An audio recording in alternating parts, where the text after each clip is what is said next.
দর্শক শ্রোতা সবাইকে অনেক ধন্যবাদ জানাচ্ছি। আজকে গুরুত্বপূর্ণ একটা বিষয়ে কথা বলবো। আমরা জানি ইউএসএ হচ্ছে পৃথিবীর নাম্বার 1 অর্থনৈতিক দেশ। এই জন্য বাংলাদেশ সহ পৃথিবীর অনেক দেশের লোক ইউএসএ সেটেল হতে চায় এবং তারা ইউএসএতে থাকতে চায় উন্নত জীবনযাপনের জন্য। তো আজকে কথা বলবো যে বাংলাদেশ থেকে যারা ইউএসএতে ভ্রমণ বিষয়ে গিয়ে বৈধভাবে কিভাবে মানে আপনি ইমিগ্রেন্ট বিষয় করতে পারবেন আস্তে আস্তে ধাপে ধাপে, বা বিষয়ের স্ট্যাটাসটা আপনি কিভাবে চেঞ্জ করবেন, বা এটা যদি বলি যে ট্যুরিস্ট বিষয়ে গিয়ে আপনি কিভাবে সেটেল হবেন, এই বিষয়টা নিয়ে কথা বলবো।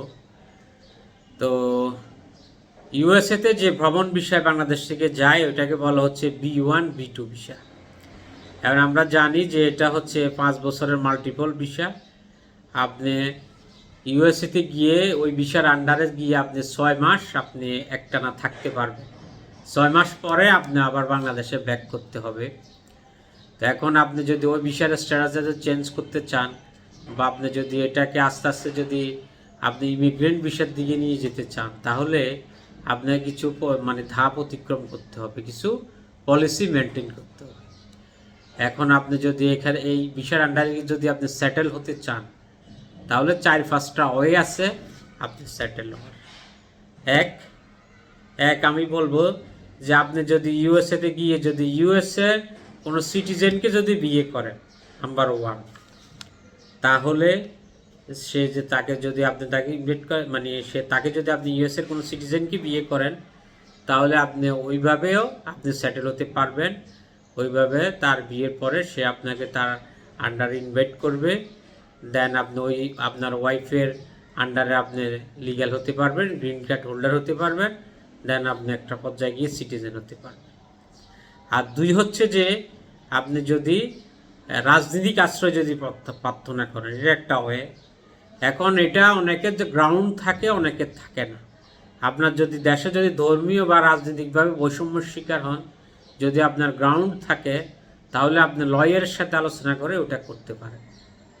আর থার্ড আর একটা অপশন হচ্ছে আপনি স্টুডেন্ট বিষয়ে কনভার্ট করতে পারেন। আপনার যদি ইউএসের কোনো কলেজ বা ইউনিভার্সিটিতে যদি ভর্তি হয়ে যাদের I-20 ইস্যু করার ক্ষমতা আছে, ওই ধরনের কিছু কমিউনিটি কলেজও আছে, ইউনিভার্সিটিও আছে, মানে তাদের মানে ওখানে যদি আপনি ভর্তি হন, তারা যদি আপনাকে I-20 দেয়, দেন আপনি ওই I-20 সহ আপনি সিআইএসে আপনি ওইটা নিয়ে আবেদন করতে হবে। তো ইউএসসিআইএস এটা 2 মাস থেকে মানে 6 মাসের ভিতরে ওটা আপনার প্রসেস করে। তবে এখন প্রিমিয়াম প্রসেসও করে। ওইটা আপনি মানে কিছু এক্সট্রা ডলার দিলে আপনাকে 15 ডেজের মধ্যেও আপনি রেজাল্ট পাবেন। তো ইউএসসিআইএস যদি আপনার ওটা যদি অ্যাপ্রুভ করে, দেন আপনি B1 B2 থেকে আপনি স্টুডেন্ট বিষয়ে কনভার্ট হয়ে যেতে পারবেন F1 বিষয়। দেন আপনি F1 বিষয়ে কনভার্ট হয়ে পরবর্তীতে আপনি পরে H1B-তেও চলে যেতে পারবেন, পরে আস্তে আস্তে PR নিতে পারবেন, এভাবেও আপনি সেটেল হতে পারবেন।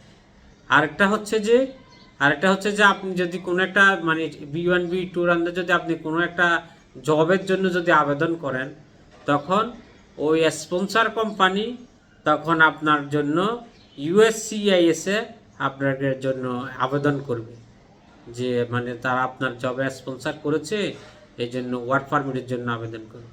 তখন ইউএসসিআইএস যদি ওটা যদি অ্যাপ্রুভ করে, তখনও আপনি ইয়ে করতে পারবেন। ওইভাবে আপনি জব মানে ওয়ার্ক পারমিট পাবেন, দেন একটা পর্যায়ে PR পাবেন, দেন গ্রিন কার্ড পাবেন। এরপরে আরও কিছু ইনভেস্টমেন্টের বিষয় আছে যেখান থেকে আপনি কনভার্ট হতে পারেন। দর্শক, আপনার কাছে যেটা সুইটেবল মনে হয় এবং আপনার সাথে যায়, সেটা আপনি একজন ভালো লয়ারের সাথে কনসাল্ট করে আপনি কিন্তু B1 B2 থেকে আপনি F1 H1B বা অন্য যে কোনো বিষয় ওইটার যেটা আমি আলোচনা করলাম, বা আপনি পলিটিক্যাল অ্যাসাইলাম বা যেটা আপনার সাথে যায়, এটা দিয়ে কিন্তু আপনি কনভার্ট করে সেটেল হতে পারেন। তো দর্শক, সবাইকে অনেক ধন্যবাদ জানাচ্ছি, সবাইকে অনেক ধন্যবাদ।